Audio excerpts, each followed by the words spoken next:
Olá pessoal, sejam todos muito bem-vindos. Hoje nós vamos falar sobre, responder algumas perguntas sobre hipnose que o pessoal está fazendo, sobre o curso HCO, o hipnose na clínica odontológica, e também para a clínica nas diversas especialidades da área da saúde. Então nós vamos começar agora respondendo essas perguntas, porque, por exemplo, me perguntaram: Vitor, todo mundo é hipnotizado?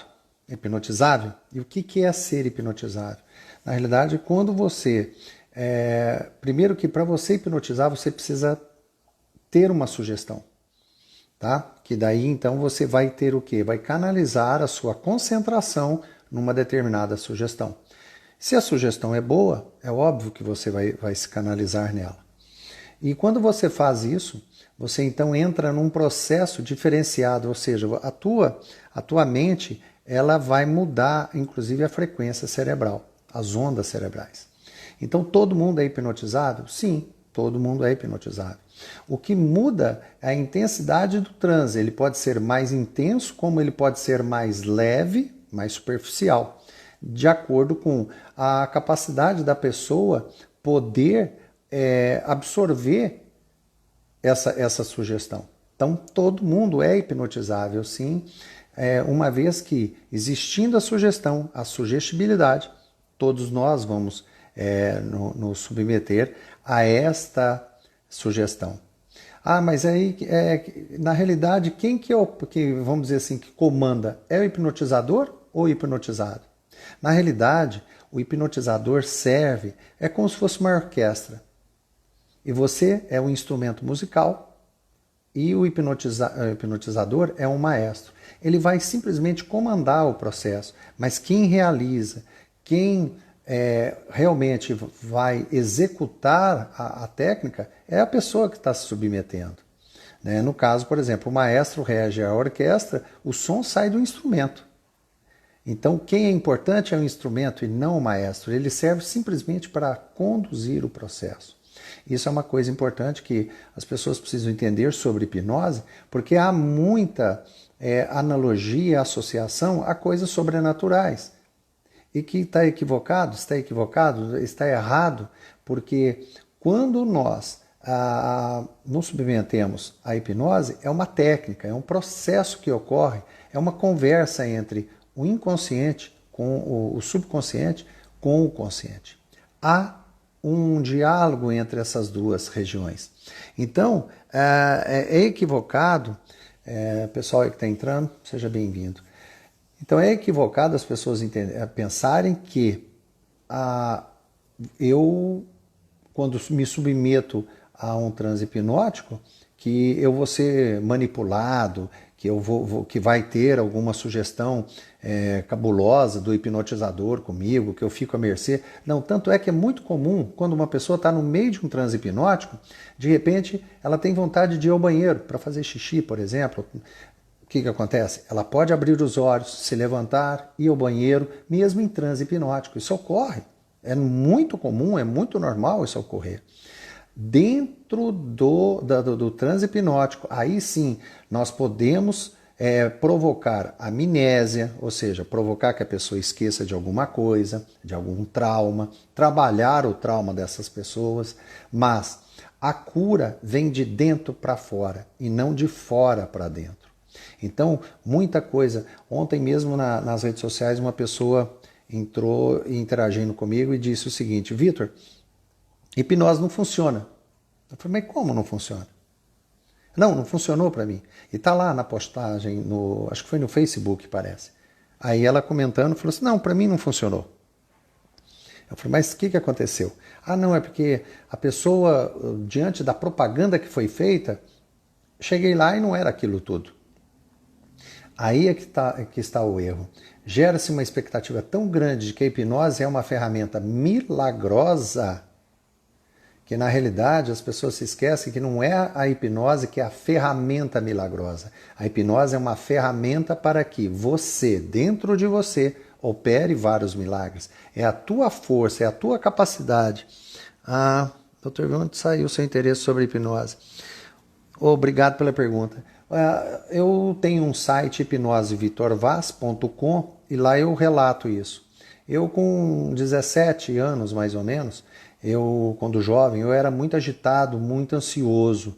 E a minha... Então, sobre a hipnose, exato, hipnosevictorvaz.com, desculpa, hipnosevictorvaz.com, esse é o site. E lá, então, assim, a minha professora de matemática falava assim comigo: você é muito agitado, muito ansioso, você tem que controlar isso, você não pode ser assim, precipitado. E porque às vezes eu não ia muito bem, por exemplo, em matemática, eu não gostava de matemática, era minha professora de matemática. Só que aquilo ficou muito forte na minha cabeça porque eu tinha uma pressão muito grande, porque meu pai era professor de matemática, foi gerente do Banco do Brasil e tudo. E na época, então eu tinha uma cobrança, uma expectativa muito grande, porque as pessoas achavam que eu teria que ser igual ao meu pai. Imagina, meu pai desenvolveu até teorema de matemática. E o que eu me identificava muito era a aula de biologia, de química, a área humana era onde eu me identificava mais. Então, o que acontece? Eu fui buscar informações.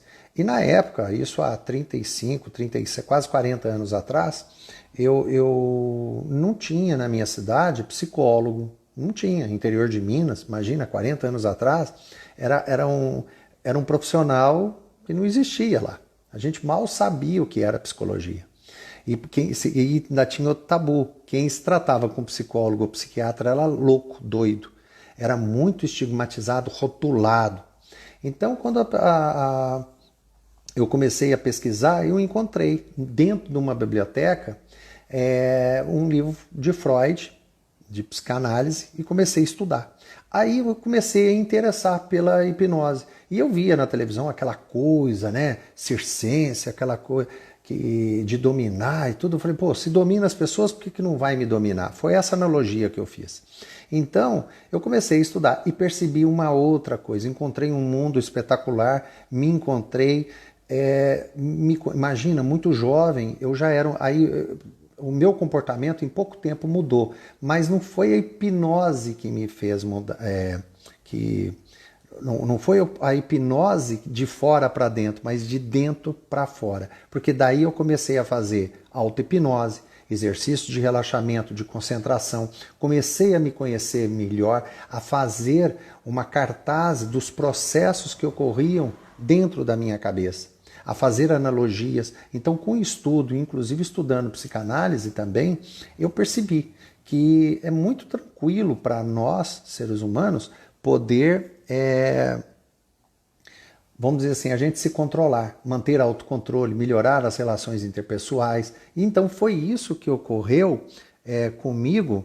Você que perguntou, Adna, né? Adna Nunes. O meu interesse veio daí, porque eu era uma pessoa extremamente ansiosa, agitada, e eu precisava mudar, porque eu estava infeliz com aquilo, e me atrapalhava, eu não ia bem, por exemplo, na matéria de matemática. Então eu queria me superar.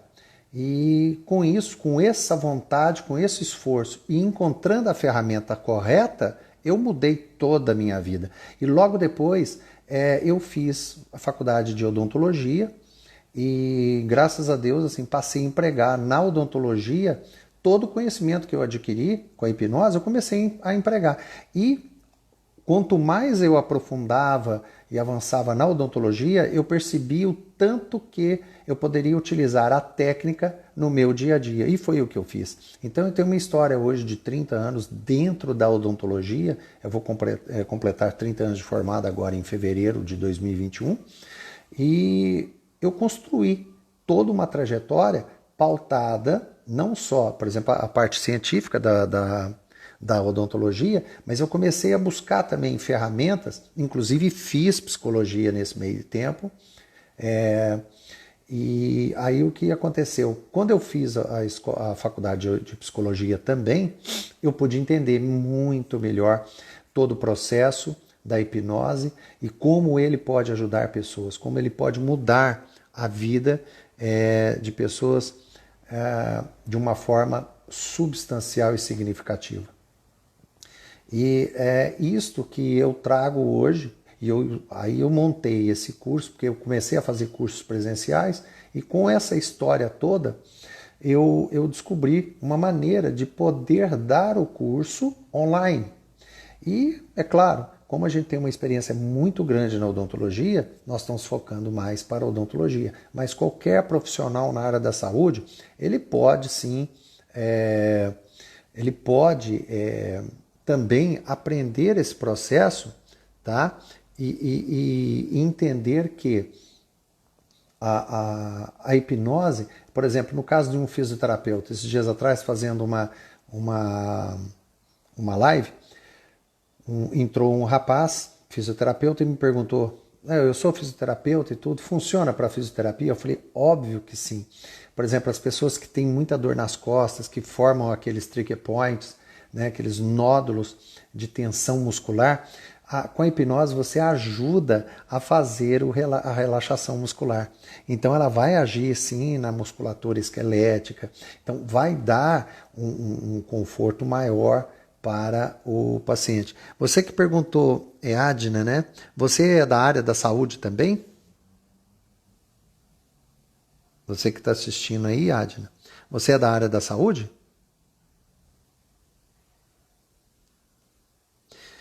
Tá, vou aguardar a tua resposta aí, mas vamos seguindo. Outras perguntas que me fizeram aqui é se ser influenciado é bom. Porque, na realidade, a hipnose é uma sugestão. Agora, a minha resposta seria o seguinte: imagina você melhorar a sua alta performance, melhorar a sua concentração, melhorar o seu foco, passar a ser uma pessoa mais equilibrada.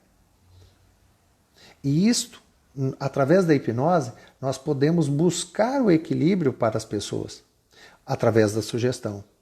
Então, se uma pessoa ela é muito agitada, nós primeiro descobrimos o que aconteceu comigo. Por que eu era agitado, por que eu era ansioso, por que eu era precipitado. No caso da matemática, certo. Ah, que legal. É uma excelente profissão, viu, Adna? Odontologia, ainda mais agora que ela está tendo muito recurso na parte a parte digital. Então, assim, realmente a odontologia está se tornando uma profissão extremamente, já era e está ficando mais ainda atraente porque ela está vindo também para o mundo digital. Então, se torna interessante isso, porque hoje ela está inserida nesse contexto, ela está realmente atualizada, muito atualizada, e vale a pena mesmo. E tem muitos processos, doenças sistêmicas, por exemplo, o Alzheimer, ele está ligado diretamente à periodontia, ou seja, a inflamação da gengiva está ligada ao Alzheimer, tem uma ligação. Hipertensão arterial, diabetes, sabe? A performance de atletas de alta performance que não tem, deixa eu